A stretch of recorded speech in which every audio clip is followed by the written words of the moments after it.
A nossa equipe desembarcou na fronteira entre o Brasil e a Argentina para mostrar como funciona o melhoramento genético da soja em um dos maiores laboratórios de edição gênica do mundo.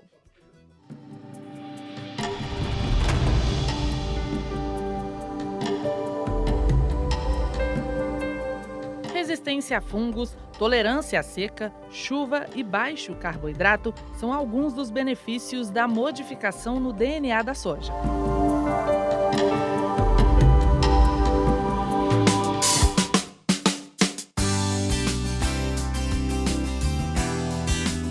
E para mostrar como todo esse processo tecnológico funciona, percorremos mais de 1.000 quilômetros até chegar em Cambé, no Paraná, para conhecer a GDM Sementes, uma empresa argentina com forte atuação na modificação de sementes no Brasil e em mais 15 países do mundo.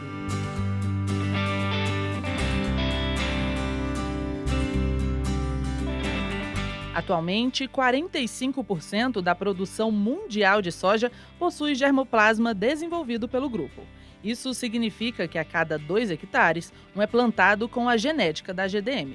No Brasil, 79% de toda a soja possui genética da empresa argentina.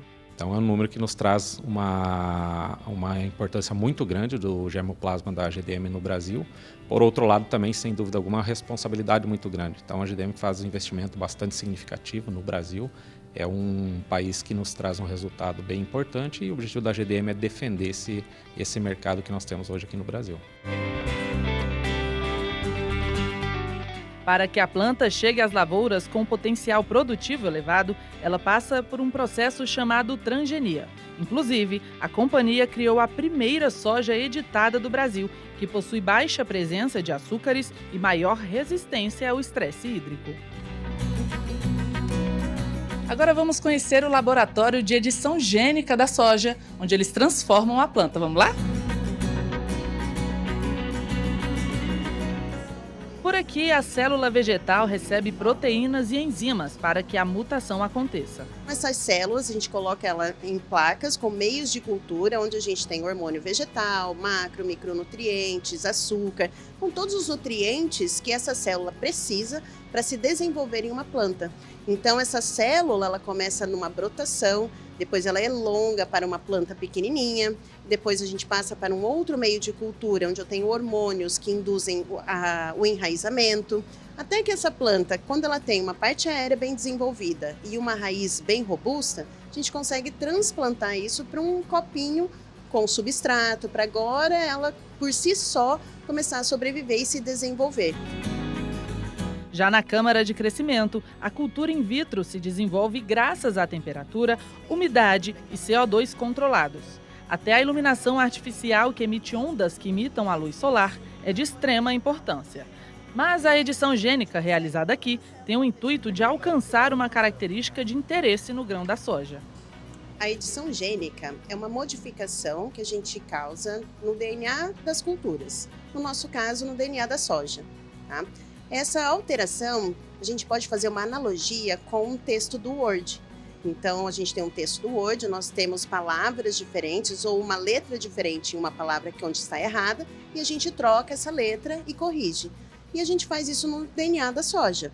Então, a gente faz alterações pontuais, que a gente chama de mutações, que podem ser causadas na natureza, mas vai levar milhões de anos. E aqui a gente faz de forma precisa no DNA da soja, alterando, e essa alteração ela vai levar para uma característica benéfica, para uma característica de interesse. Outra etapa para o melhoramento genético é a extração de DNA e genotipagem em alta escala. O processo é realizado por plataformas automatizadas com capacidade de geração de aproximadamente 500 milhões de dados por ano, o que significa 250 mil dados na área de sequenciamento por dia. Aqui nós temos uma escala muito grande, onde em um chip de sequenciamento, uma plataforma totalmente automatizada, nós conseguimos analisar inúmeras amostras de DNA com painéis de marcadores com inúmeras marcas. Então, nós estamos falando de milhares de marcas.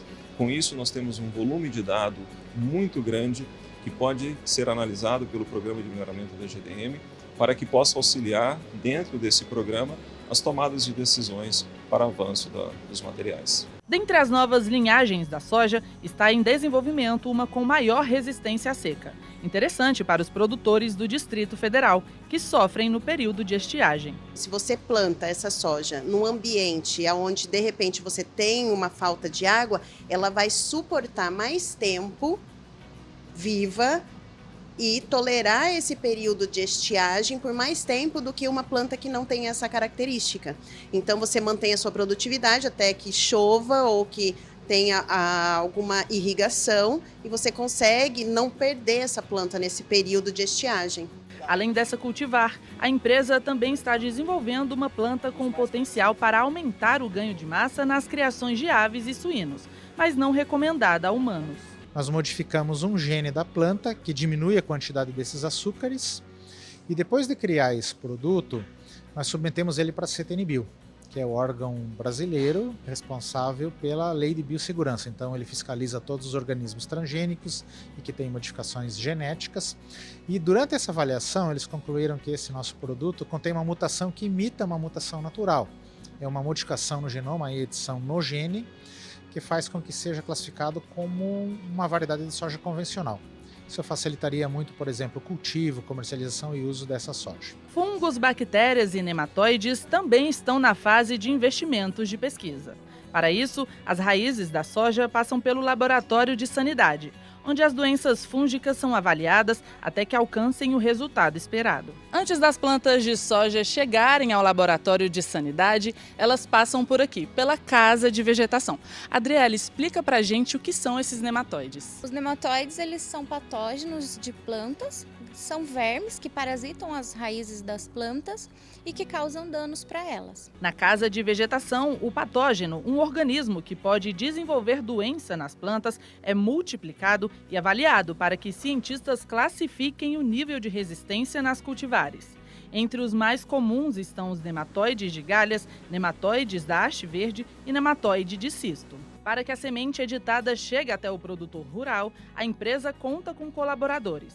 Aqui no Brasil, nós temos parceria com os produtores de sementes, então eles produzem a semente e alguns comercializam diretamente para agricultores e outros comercializam para rede de distribuição de semente, ou uma revenda que trabalha com outros insumos também, através de cooperativas, então principalmente através do multiplicador de semente, produtor de semente, cooperativas e revendas.